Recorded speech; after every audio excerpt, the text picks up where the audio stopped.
En aquel tiempo dijo Jesús a sus discípulos: es imposible que no haya escándalos, pero hay de quien los provoca. Al que escandaliza a uno de estos pequeños, más le valdría que le ataran al cuello una piedra de molino y lo arrojasen al mar. Tened cuidado. Si tu hermano te ofende, repréndelo, y si se arrepiente, perdónalo. Si te ofende 7 veces en un día y 7 veces vuelve a decirte me arrepiento, lo perdonarás. Los apóstoles le dijeron al Señor: aumentanos la fe. El Señor dijo: si tuvierais fe como un granito de mostaza, diríais a esa morera: arráncate de raíz y plántate en el mar, y os obedecería. Palabra del Señor. Gloria a ti, Señor Jesús. 3 temas importantes en este Evangelio. Primero, el del escándalo. En nuestra época, cuando oímos hablar de escándalos y además, como dice el Evangelio, relacionados con los niños, con los menores, con los pequeños, dice Jesús, pensamos enseguida en la pederastia, en el abuso a esos menores, abuso sexual. Seguramente este pecado, este delito ha estado siempre presente en la humanidad, por desgracia.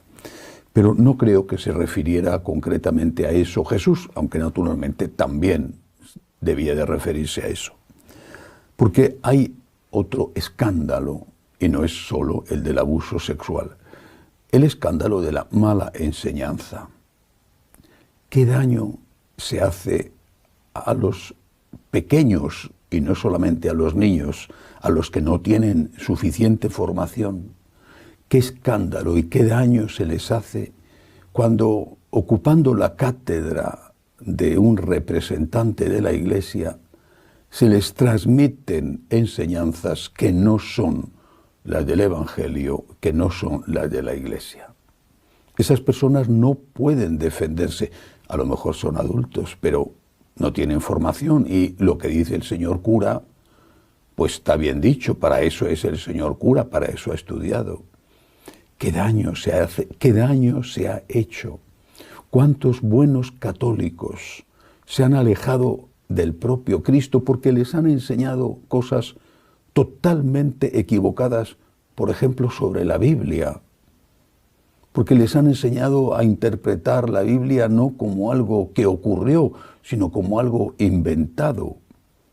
¿Cuánto daño se hace y se ha hecho? Por eso no es de extrañar que haya tantos católicos, incluso practicantes, que están totalmente de acuerdo con que la Iglesia se adapte a los tiempos y modifique todo lo que tenga que cambiar, todo lo que le exija que cambie el mundo, tanto en moral sexual, como en incluso doctrina sobre la divinidad de Cristo.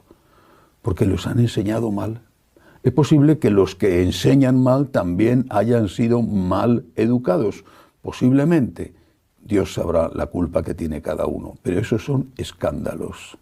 Y el daño que se ha hecho y que se hace es inmenso. Muchas veces nos planteamos y nos preguntamos por qué tanta gente se aleja de la Iglesia. ¿Por qué? Quizá una respuesta, no creo que sea la única, pero una respuesta es porque esa Iglesia de la que se alejan no es la Iglesia verdadera. Esa Iglesia de la que se alejan es un sucedáneo, y es normal que no quieran un sucedáneo. Para escuchar lo que dice el mundo no necesitan ir a la Iglesia. Para que les den la razón a sus instintos no necesitan ir a la Iglesia.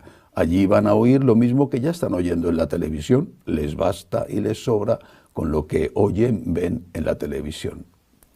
Cuidado con los escándalos. Es algo tan dañino. Y repito, no solo los escándalos sexuales. Segundo tema, el perdón. 70 veces 7, siempre, siempre. ¿Por qué? El Señor nos da un motivo. ¿Por qué necesitamos ser perdonados? Y nos lo recuerda en el Padre Nuestro. Es probable, y así creo que sucede en la mayor parte de los casos, que los pecados que nosotros hemos cometido no sean tan graves como los pecados que cometen contra nosotros. Es probable, pero cada uno tiene lo suyo. Cada uno tiene su propio fardo de pecados encima. A veces se tienen y no se es consciente de que se tienen, pero eso no significa que nos esté haciendo daño al otro o que no nos estemos haciendo daño a nosotros mismos. Perdona porque necesitas ser perdonado. Y cuando sabes que necesitas ser perdonado, aunque no sean cosas graves, pero sí que necesitas la misericordia de Dios, entonces te mueves muchísimo más fácilmente hacia el perdón. Sin embargo, no es fácil. Y por eso los apóstoles, que sabían muy bien de qué estaba hablando Jesús, después de oírle decir esto, contestan: aumentanos la fe. ¿Por qué dicen aumentanos la fe? No es el único caso en que aparece esta frase. En una ocasión le habían pedido al Señor un milagro y él le había contestado: ¿tú crees que puedo? Sí, Señor, pero auméntame la fe. ¿Por qué aumentar la fe para el perdón? ¿Por qué? Todavía para lo del milagro tendría un sentido, pero ¿qué tiene que ver la fe con el perdón? La fe es la raíz de todo, el origen de todo. Y por eso los apóstoles están diciendo: aumentanos la fe, porque saben que aumentando la fe, aumentarán la esperanza.